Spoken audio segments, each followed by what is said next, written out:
All right, listen up. You ever walk into a room and feel everything, not just your emotions, but everyone else's too?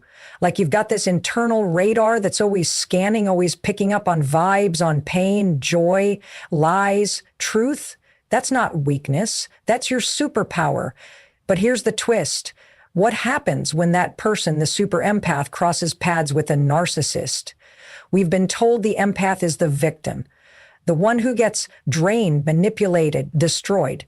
But that's only half the story. Because when a super empath wakes up, when they start seeing clearly, they become the narcissist's worst nightmare. Today, I'm not just going to talk about emotional warfare. I'm going to break down what happens when the person who's wired to heal decides it's time to stop playing nice. This isn't about revenge. It's about reclaiming power. And by the time we're done, you'll never look at your sensitivity the same way again. The moment a super empath becomes aware, truly aware, is the moment everything changes. For so long, they've been moving through life absorbing pain that wasn't theirs, questioning their worth, and wondering why relationships feel so one-sided. The narcissist thrives in that fog, that confusion. They count on the empath not seeing the manipulation for what it is. They use charm, gaslighting, and control to keep the empath second-guessing everything, even their own intuition. But when an empath starts to wake up, it's not some quiet, gradual thing. It's a snap, a shift. Something clicks, and suddenly the empath starts seeing through the game. They stop blaming themselves. They stop making excuses for the narcissist behavior. They start putting words to what they've been feeling for years. Words like toxic, manipulation, emotional abuse. This awareness doesn't just bring clarity, it brings fire. Because once the empath sees the pattern, they can't unsee it. They stop focusing on what's wrong with them and start noticing what's wrong with the dynamic. And let me tell you, narcissists hate that. Because the moment the empath steps into awareness, they stop feeding the narcissist's ego. They stop reacting the way they used to. They don't break down or apologize for things. They get calm, cold, focused. That emotional chaos the narcissist used to stir up, it doesn't work anymore. The buttons don't push the same way. That's the beginning of the end for the narcissist's control. Awareness gives the empath their vision back. They start seeing the patterns in other areas of life too, not just with the narcissist, but in work, friendships, even family. They start drawing connections, seeing how long this pattern has been playing out, and realizing they were never too sensitive. They were surrounded by people who never deserved access to that sensitivity in the first place. It's like going from black and white to color, from surviving to strategizing. The empath starts to observe rather than absorb. They begin to detach emotionally, not out of spite, but out of clarity. That's when the narcissist starts to feel the shift, and trust me, they feel it hard, because the power dynamic begins to tilt, and they know it. This is where the game starts to flit. The narcissist who once held all the cards starts panicking because they can't control someone who's no longer confused. They can't manipulate someone who knows exactly what's going on. Awareness strips the narcissist of their biggest weapon, the empath's doubt.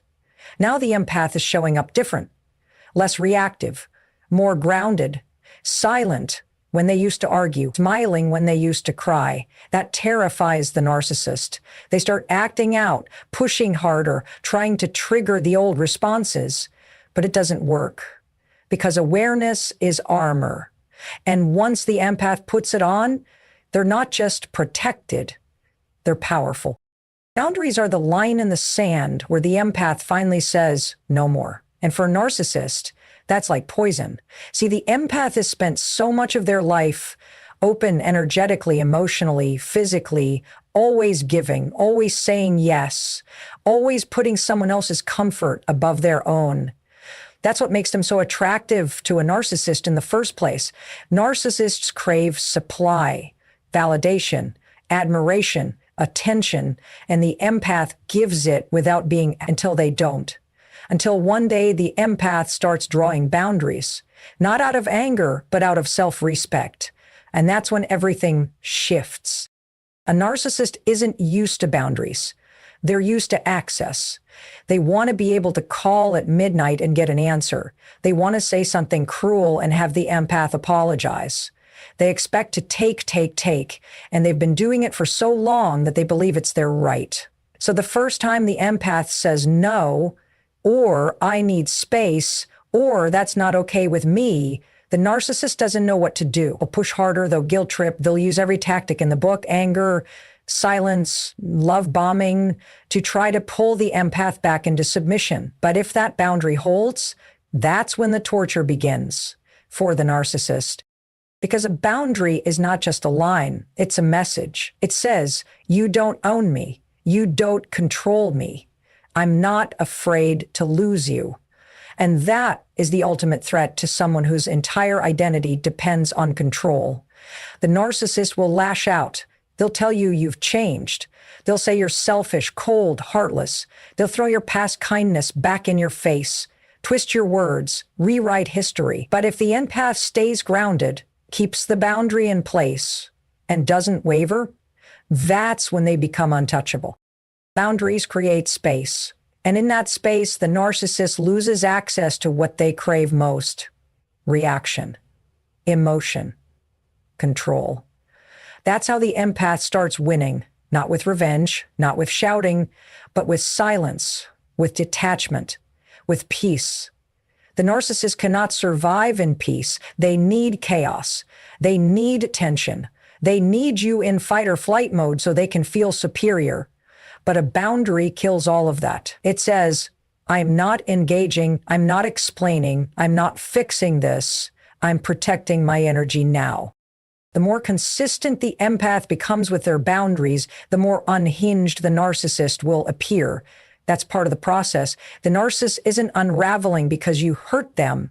They're unraveling because you're no longer feeding them. They're starving emotionally, psychologically, energetically. And you're no longer on the menu. That's the power of a boundary. It turns the empath from prey to predator, from passive to powerful. Narcissist, they can feel that shift like a burn. There comes a point in the dynamic when the empath stops absorbing and starts reflecting. And when that happens, the narcissist finally meets the one thing they've been running from their entire life: themselves. See, a super empath doesn't just feel deeply, they perceive deeply. They start noticing patterns, inconsistencies, masks slipping. And instead of reacting emotionally like they used to, they begin to mirror the narcissist's behavior, subtly, calmly, and with surgical precision. It's not done out of revenge, it's done out of clarity. Because once the empath sees the narcissist's tactics for what they are, projection, manipulation, gaslighting, they start to reflect those tactics back, and the narcissist is forced to face their own ugly truths. The mirror doesn't lie. When the empath mirrors the narcissist's coldness, they feel it. When the empath uses silence instead of explanation, the narcissist is left with their own emptiness echoing back at them. When the empath stops reacting, stops over-explaining, stops trying to fix the emotional mess, the narcissist is faced with the one thing they fear most: their own lack of depth, their own emotional void, their own irrelevance. Narcissists thrive on being central, important, dominant. So when an empath mirrors their indifference, their apathy, their detachment, it's devastating. What makes this even more painful for the narcissist is that the empath sees them clearly now, not through the fog of love or confusion or guilt, but through the sharp lens of truth. And truth is something narcissists cannot handle. They build their entire identity on illusion, on the image, the performance, the manipulation. But the empath becomes a mirror that shows not the mask, but the face beneath it. The wounded, insecure, hollow self the narcissist has spent a lifetime hiding. And the more the empath reflects, the more the narcissist spirals. They start questioning their control. Their charm doesn't work. Their games fall flat.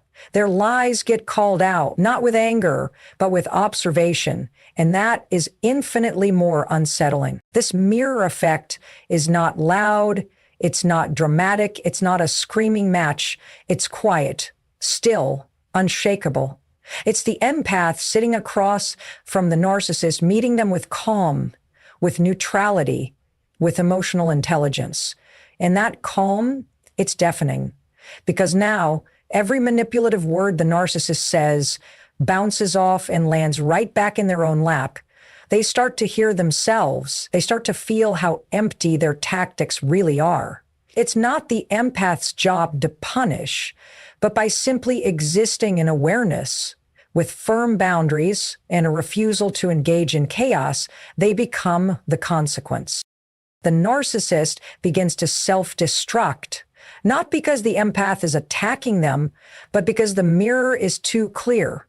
There's no more confusion, no more emotional highs and lows to feed on. There's just truth. And that truth is brutal. The empath doesn't have to lift a finger. They just reflect. And in that reflection, the narcissist sees everything they've tried to bury, and it tortures them. There is nothing more confusing, more disorienting, and more infuriating to a narcissist than an empath who no longer cares, not pretends to not care, actually doesn't care. Because for the narcissist, control isn't always about dominance. It's about emotional reaction. As long as they can provoke a response, they still feel powerful. They live for that tension, that pull, that spark of emotion, whether it's pain, confusion, love, or rage, because it means they still matter. But when the empath reaches a place of emotional detachment, where their inner peace is no longer available for manipulation, the narcissist's entire system begins to collapse. Indifference is not loud. It's not a dramatic exit or a screaming match or a door slammed shut. It's the empath showing up differently. Their energy changes, the emotional tether that once kept them bound to the narcissist, the hope, the need for closure, the urge to be understood disappears. And the narcissist feels it immediately. It's like oxygen being cut off. They'll push buttons harder, recycle old tactics, even feign vulnerability, just to elicit a flicker of the old empathic response. But when there's no reaction, that silence is deafening. It's terrifying, because it means the narcissist has lost their grip. The narcissist knows how to handle rage. They know how to navigate tears, yelling, accusations. That's familiar terrain. But what they can't handle, what they have no defense for, is indifference. Because indifference is not about punishing the narcissist. It's about reclaiming the self. The empath is no longer interested in changing, fixing, or decoding the narcissist. They've realized it's not their job. They've stopped needing validation. They've stopped caring about being seen, heard, or understood by someone who was never capable of doing so in the first place. And that emotional freedom, that is the real revenge. The narcissist will interpret this as cruelty. They'll say you've become cold, heartless, distant. But what they're really experiencing is the loss of control, the loss of the emotional chaos they thrived on. They're witnessing a version of you they don't recognize, calm, steady, emotionally sovereign.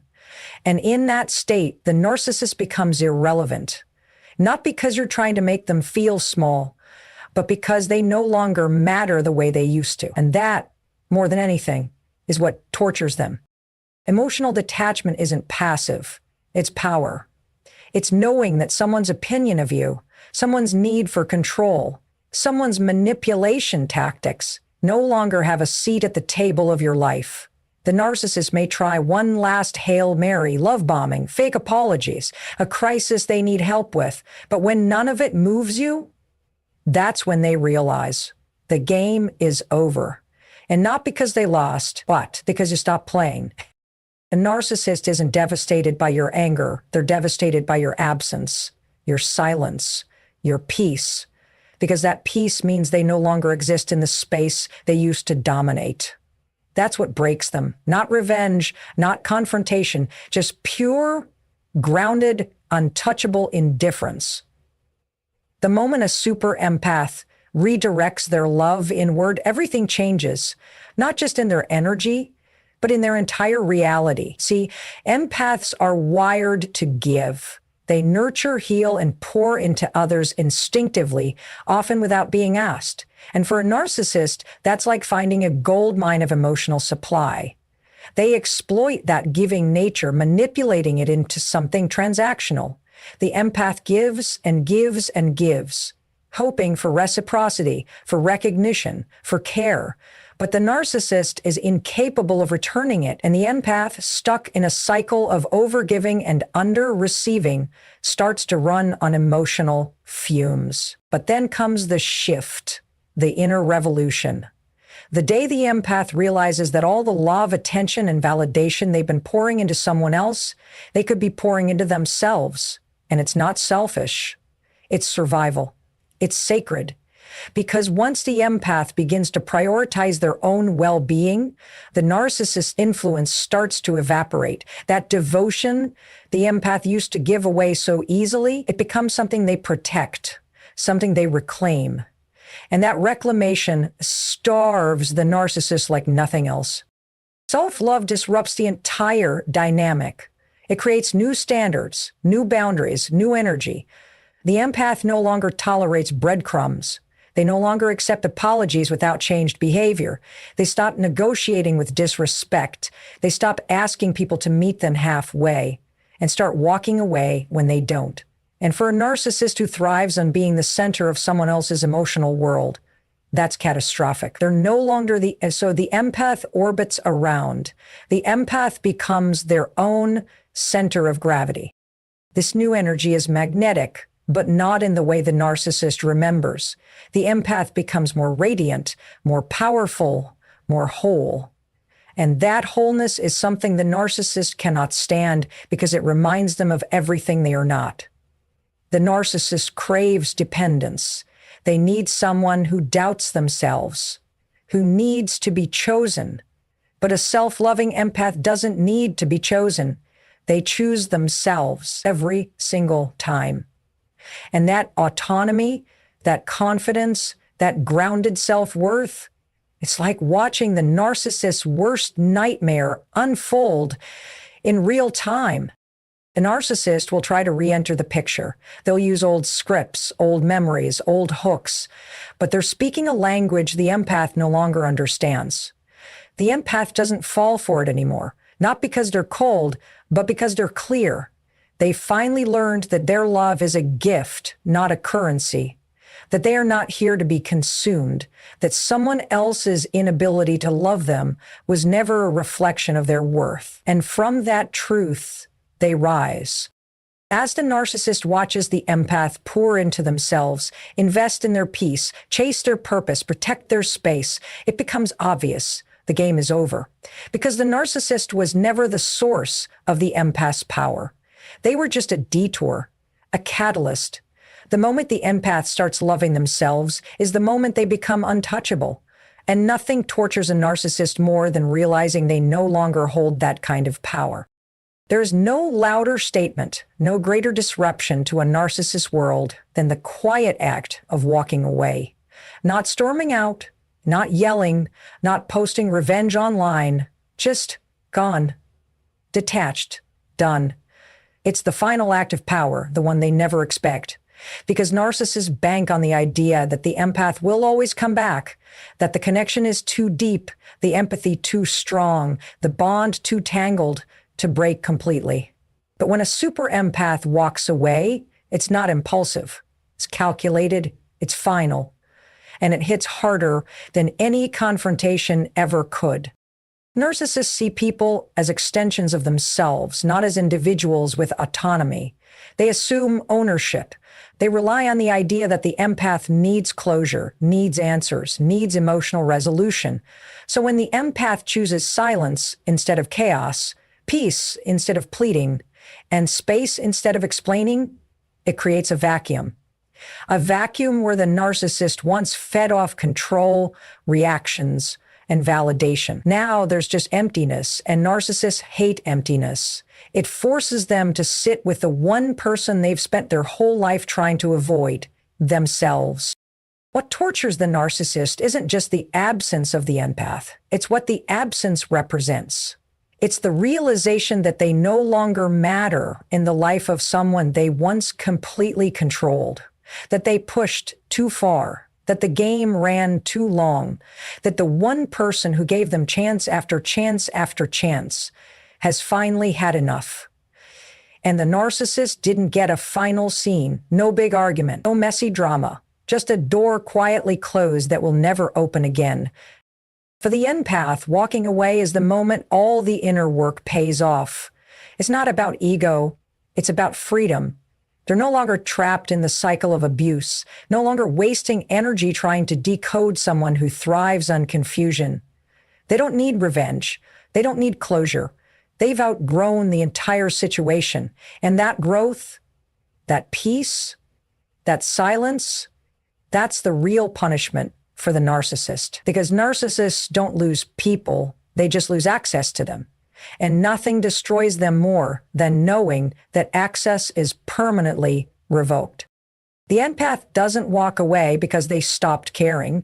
They walk away because they finally care about themselves more.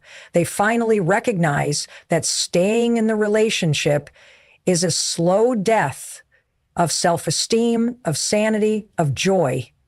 And they're done sacrificing their light to feed someone else's darkness. So they choose themselves. They choose healing. They choose life without chaos. And they don't look back. The narcissist will try to pull them back in through guilt, through charm, through manufactured crisis. But the empath has reached a place of inner stillness. They see the game clearly now. They know how it starts, how it spins, how it ends. And they choose not to play. That choice, that simple act of walking away, delivers more pain to the narcissist than any outburst ever could, because nothing says you no longer matter louder than silence backed by self-respect.